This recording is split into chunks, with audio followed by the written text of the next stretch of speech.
Are there any other votes? Announce the results. Ayes 118, noes 0. The bill is passed. Assembly 8292, Calendar 444, Mr. Simberlitz, an act to amend the Alcoholic Beverage Control Law.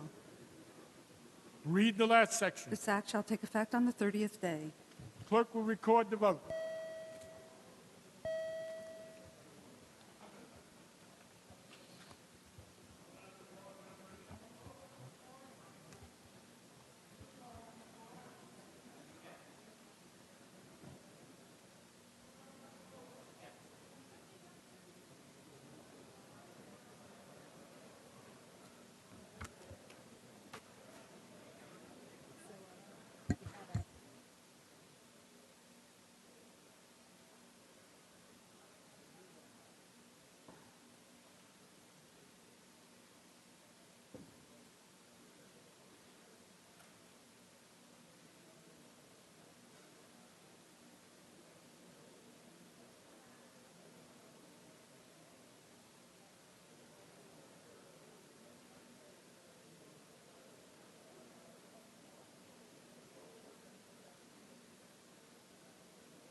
Are there any other votes?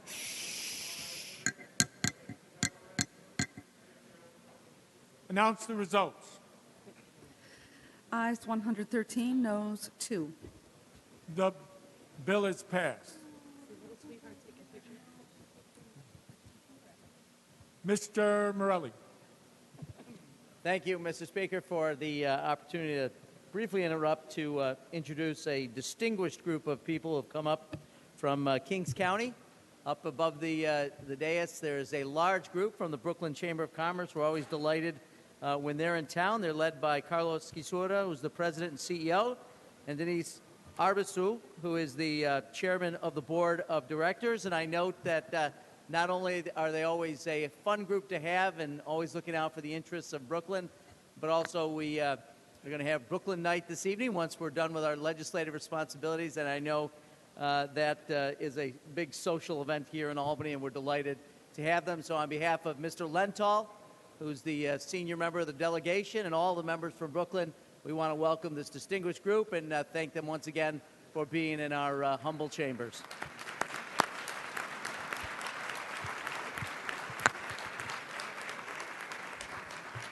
Certainly, on behalf of the Speaker, the Brooklyn delegation, and all the members, we welcome you here to the New York State Assembly. It's an annual visit that we all appreciate, but more than that, we extend to you the privileges of the floor, and as you are here to begin the budget process as we engage our particular resolution on this budget, it's an appropriate time for you to be here and witness the good work that the Brooklyn delegation and the New York State Assembly will do. Thank you so very much.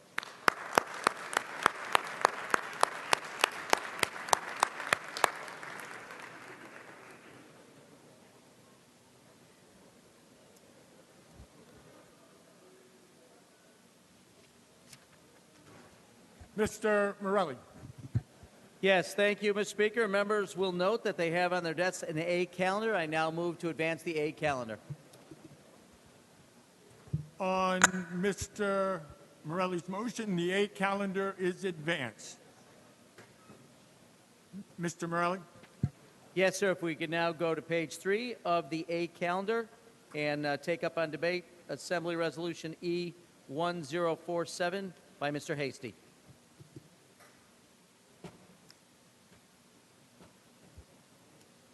Clerk will read. Resolution number 1047, Mr. Hasty. Assembly resolution in response to the 2016-2017 executive budget submission. An explanation is requested. Mr. Farrell. Thank you, Mr. Speaker. And good afternoon. The executive budget was released on January 13, 2016. Since that time, we have held a series of public hearings, heard from our constituents and colleagues, and drafted a budget resolution to express our priorities, which is before us today. For all funds, the Assembly Budget Financial Plan projects all funds expenditures of $156.7 billion in the state fiscal year 2016-17, which is an increase of 3.1% over last year and a 1.4% over the executive's proposal. When the federal aid for Superstorm Sandy, which was $1.1 billion, and Affordable Care Act, which is $6.8 billion, and monetary settlement spendings, which was $1.3 billion, are considered, total spending would be $147.5 billion for state fiscal year 16-17, which is an increase of 2.7% from the prior year adjusted spending levels. State operating funds spending is projected at $97.8 billion, an increase of $3.5 billion, or 3.7%. When spending is adjusted for child care, school aid, executive cost shift for CUNY and Medicaid, our state operating spending is $96.3 billion, which is an increase of 2.15% from the prior year spending levels. This budget provides a new $2.5 billion investment in education, which provides $1.1 billion in foundation aid, support for community school, and the elimination of GEA. It also reestablishes our commitment to public higher education by supporting an annual increase in operating aid to SUNY and CUNY with state funds, and not through further increase in students' tuition. We recommit to families, providing authorization to increase the minimum wage and paid family leave and include support for child care slots. We make unprecedented investments in infrastructure, supporting our state's vast transportation network and investing in affordable and supportive housing. Last, the proposal before us today bring back a progressive tax code by providing a modest middle-class tax cut, enhancing the earned income tax credit, and asking taxpayers with incomes in excess of $1 million to give a little bit more. With that, I'm looking forward to our discussion on the budget proposal with each of you. Thank you, Mr. Speaker. Thank you, Mr. Farrell. Mr. Oates.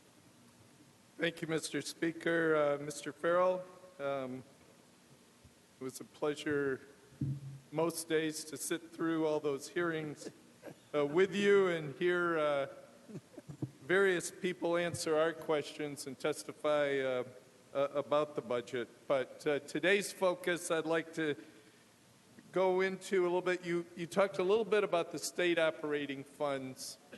And I'd just like to reiterate that you gave a figure of 96 plus billion when you took out a few things. What is the total state operating funds in this year's budget, and where does that compare to the current year budget? Well, the number as we are now is 97.8 billion, and it was 95.8 in 16. Nope, I jumped it backwards. It was 94.289. Is that the right one? 94.289. That's correct. Yeah. So the percentage year to year, do you have? The percentage on that was assembly growth was 3.7%. One of the things, one of those meetings that we did was revenue forecasting. We heard from economists who came and made presentations to us on where the economy was going, what we might anticipate in revenues. Those economists kind of across the board ended up saying to us, we encourage you to be cautionary as you look at spending in the near term, because even though we see personal income growth, we don't see job growth expanding. In fact, we may see that drawing back some, and so some of the robust or more robust increase in personal income, we're going to see that as less. And yet, despite that caution, we're looking at, under this proposal, if we were adopted, to go up 3.7%. My concern would be our ability to be able to, one, pay the bills in the coming year and the concern what we might have in the out years? That's a long question. It'll be a long answer. All right. Yes, I do remember the discussion we had and the talking we did about the amount of what's happening. But one of the things I forgot and we didn't hear was that we've been out about 8 years since we had the last down, and it's been a changing going on. What happened, as we know, is that a lot of people lost jobs, but business continued because they learned to do more with less. And it took a long time before the jobs gains began to go up. So if we were talking about as they were the time to be careful, to be worried, I would think you would have to start counting from about 2 years, because that's when we began to have more jobs growing.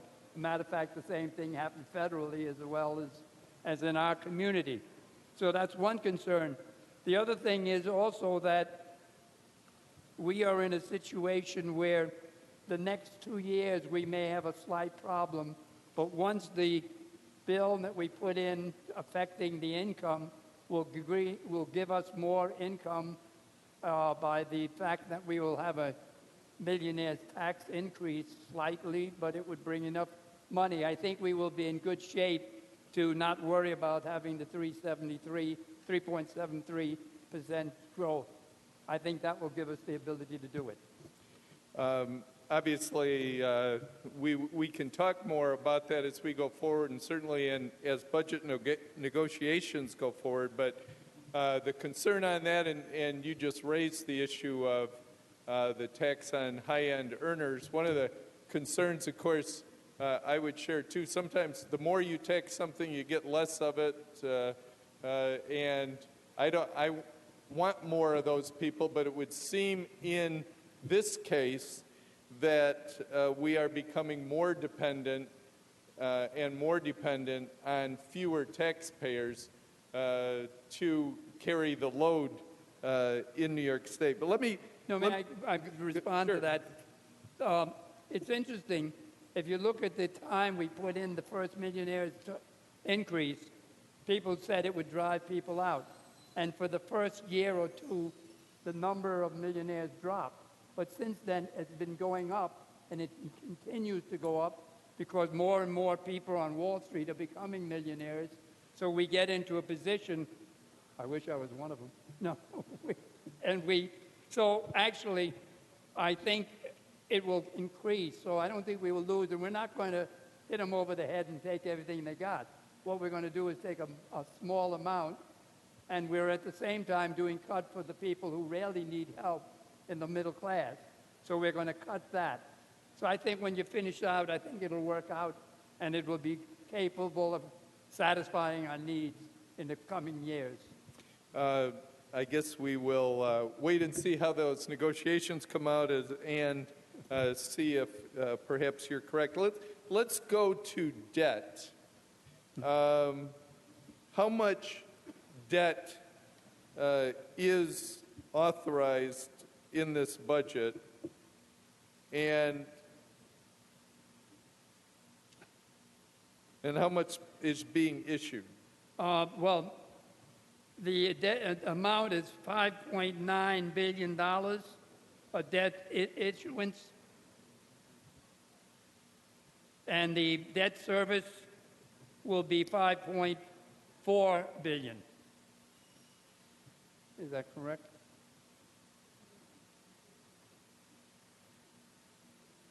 And does this, we have a debt cap for the state. Does this leave us room under that this year and in the out years? Yes. Right now, the outstanding is 44. We're remaining capacity in the coming year is $2.8 billion, which is 3.7%. And in the coming years, also, it's 1.5 billion capacity in 1920, and then it gets very tight around 2021 if we continue going in that order. but we still have the ability to continue to grow. In this budget, the MTA capital program of $7.3 billion is included. Is that a part of those numbers you just gave me? No. These are state-supported. So if you appropriate it in this budget, how are you going to stay under the cap? No, they don't go underneath the cap. In other words, the cap is the state. They are separate and they have their own bonding, so they don't come in under this. But it is state funds. This portion of it is the state funds are going to the MTA, the $7.3 billion. Yeah.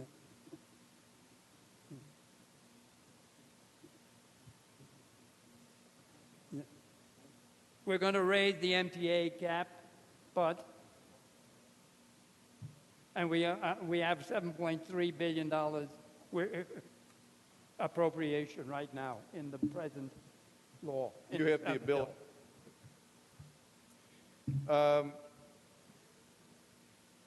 Let's jump from that for a moment. Looking through anything on unfunded mandate relief in this proposal?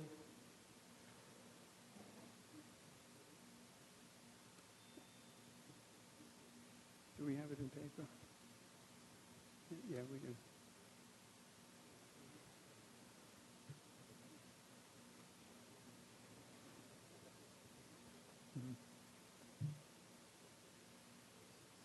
There's a page in there.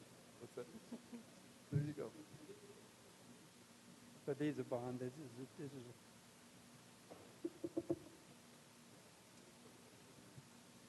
yeah, we give AIM $100 million. We have caseload relief for local counties. Say that again. And a safety net program. So do we have any sense what those dollars might add up to local governments? $100 million for AIM. I don't represent any cities, Denny. Yeah, 5. Yeah. That doesn't help me much. Yeah. The AIM goes to towns and villages. You got those, right? I Yeah, do so have we can those. get 'em. I do. Okay. It's about, what's the number? We haven't figured out the number totally, but it's over $100 million. One of the things I know on the local government side, there have been some money for consolidations. The governor done a lot of proposals along that line, encouraging it, and then he pulled back some dollars in his budget and his budget proposal, and then there's an additional 20 pulled back. I think the governor took out 20, and now in your proposal, so that there aren't resources for the consolidations, mergers, and whatever. Is that going to affect if a town and a village are ready to merge, and they're already into it, in process? Are they going to end up being without any of the resources that they may have been anticipating in prior years or now, or? I would assume if they did it, they probably knew in advance whether that's true or false. In other words, does it hurt them or not? But I would assume that if they changed and became a city, then they clearly could do better because AIM goes to cities. So it wouldn't really hurt them. In these cases, mostly it's villages dissolving, Yeah. becoming part of the town, and of course the state had made resources, incentive resources available. There's a concern that they've been taken out of here. Business regulations, anything eliminated on the business side, regulatory, The governors, that puts us in better shape for our struggling businesses in the state? No. Yes or no? What's the answer on that one? Have we taken anything else out?